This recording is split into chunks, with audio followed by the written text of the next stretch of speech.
Hello friends and welcome back on a new episode of Technical Content.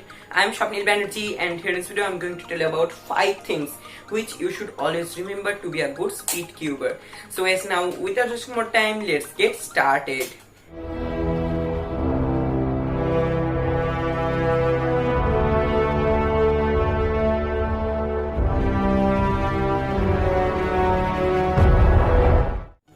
So as when you are doing speed cubing, actually there you will have to solve the Rubik's Cube in a very few time.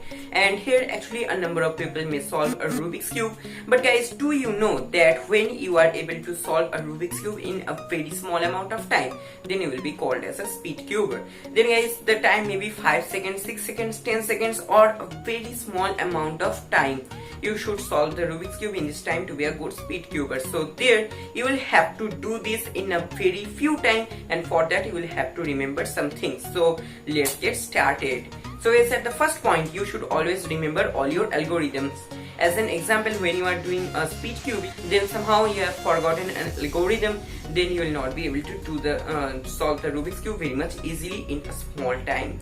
So there you should always remember your algorithms properly.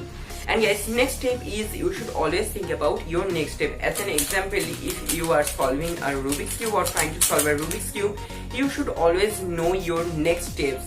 And when you are solving a Rubik's Cube, at first you will have to loop the Rubik's Cube for a few times. And there you will have to pre-plan all your next steps, and this way you will be able to solve your Rubik's Cube in a small time, because there your steps will be known to you and you will just apply all the algorithms over it and your Rubik's Cube will be solved. And guys, there the next point is that you should always keep using your fingers. So guys, what happens when you are solving a Rubik's Cube, then you should always use your fingers, because if you are going to move your hands, so as an example, now I am going to move this portion.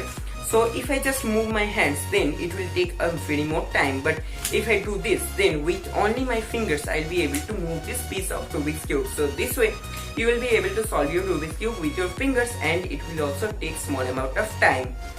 So guys, now let's move to our next point. So guys, now you should always minimize your steps for solving Rubik's Cube. Actually, you may apply a number of steps for solving a Rubik's Cube, but guys, think for a moment. If you are able to make all the steps in a small amount of time, then it will be very much good for you. That if you minimize your steps, then it will also take a very few time, and thus you will be able to solve your Rubik's Cube in a small amount of time. As an example, you can solve a Rubik's Cube in a number of ways, but guys, here if you use a very few steps, then guys, for solving the Rubik's Cube you will need a very small time, and that will be helpful for you. And guys, I think this point is known to you, that always keep practicing. If you practice your best, then guys, I am pretty sure that you will be able to solve a Rubik's Cube in a small amount of time.